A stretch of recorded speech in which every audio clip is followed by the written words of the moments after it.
Namaste all. I'm Yug, I'm 13 years old, and I live in the US.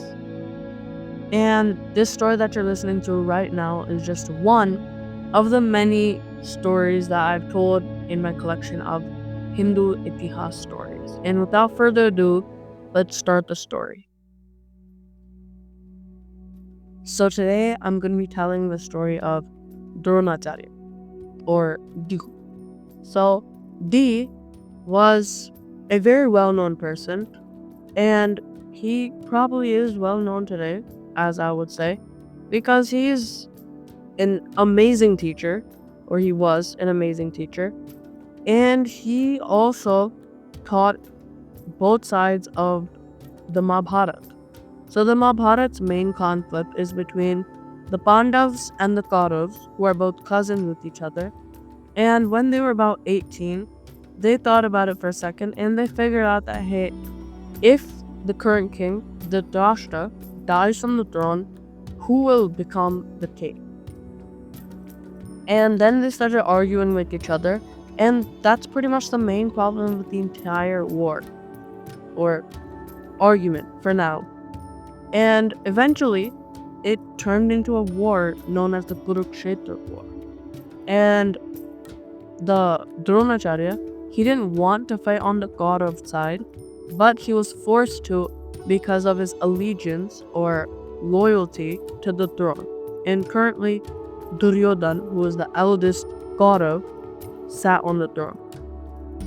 And Dronacharya, because of him fighting on the opposite side, he had to die during the war.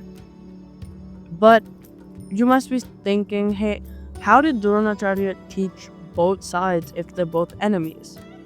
Now, like I said a little while back, both of them only started thinking about the conflict at about 18. Now, they would talk about it even at a very young age, but they didn't quarrel about it too much. They would just have tiny little tidbit conversations about it, and then they would go back to normal, being normal cousins, just playing with each other. And one day, when they were really young, like single-digit ages, like 5-year-olds, they were all playing with each other, and they had a ball.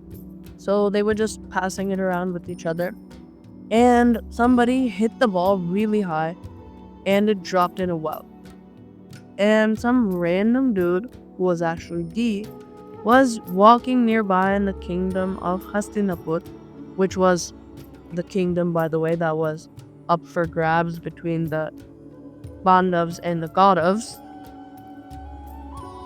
So the Pandavas and the Kauravas, they were like, oh my god, wait, we lost our ball. What are we gonna do now? And they fought for a little while. Not more fought, but like they were like, hey, what do we do? They made some plans, but none of those plans worked.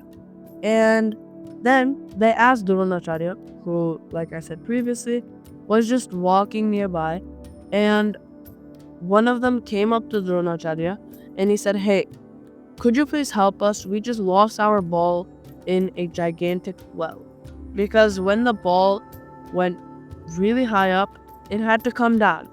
And sadly, it went all the way down into a gigantic pit of water. A well is similar to a sewer, so you could just say that the ball went into a sewer and they needed help getting it out. And they asked Dronacharya, and Dronacharya was like, okay, yeah, easy.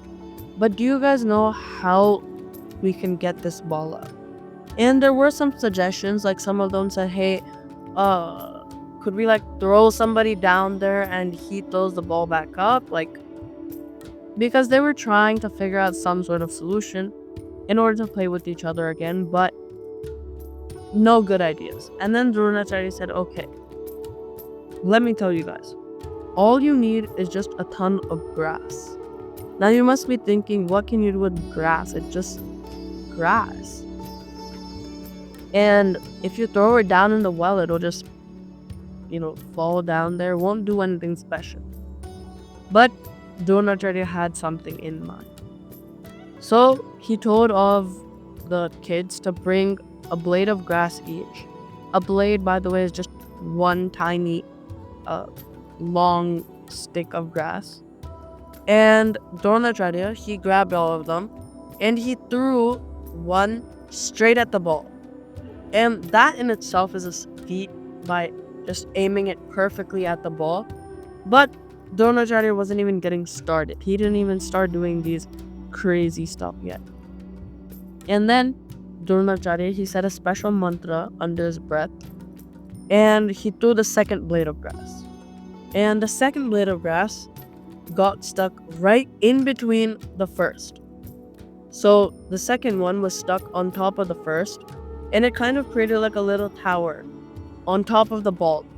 And then Dronacharya, he did the same thing, and he threw the third on top of the second, and he threw the fourth on top of the third, and so on and so forth, until the tower of grass reached all the way onto the top of the well. And Dronacharya, he grabbed the gigantic tower of grass, and he started pulling up the ball like a rope. And he did it so casually. He didn't look like he was struggling or anything like that. And he handled the frail piece of grass so well that it's not even as if the grass broke. And he was able to bring the ball up along with a ton of grass as well, completely intact. And all of the kids were like, whoa, what is this? And all of them were so surprised. They loved it. And they asked him, hey, who are you? How did you do that? And the dude said, hey, just ask your grandfather, Bhishma. So Bhishma is a very instrumental figure in the entire Mahabharata. And he pretty much acts as if he's the elder of the entire Mahabharata, because he is literally the oldest person with the most, I guess, person who is portrayed the most in the Mahabharata. Like, he's shown a lot. He gets a lot of screen time, if you know what I mean. Because screen time kind of means how much time you get on the screen. So if somebody's shown a lot, then you would say, okay, yeah, he gets a lot of screen time.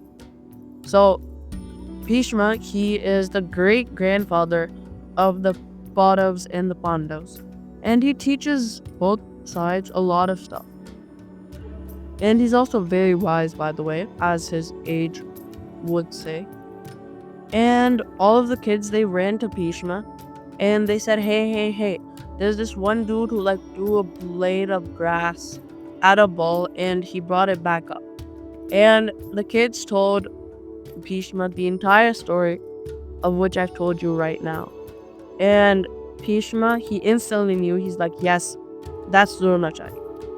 So Bhishma and Dronacharya were very old acquaintances, where they just knew each other for a really long time. And then Bhishma invited Dronacharya to become the Kauravas and the Pandavas teachers. And he became them. And he taught them a lot of stuff. But eventually he saw that one specific Pandav, whose name was Arjuna, showed insane talent and skill for archery or shooting a bow and arrow. And then and there, Dronacharya said, hey, I'm gonna turn you into the best archer in the entire world. And Dronacharya, he stuck to his bow, as you can see in the Eklavya story. You can check that out. And eventually, Arjuna did become the best in the world. But Dronacharya, he sadly, like I said previously, he died in the war. And that's the story of Dronacharya.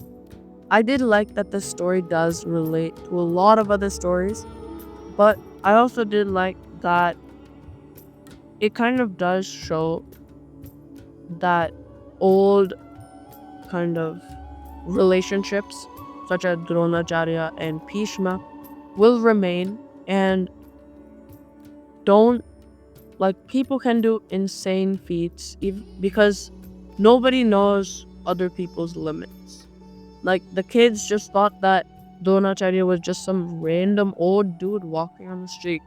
But no, he was actually an amazing fighter and an amazing teacher as well.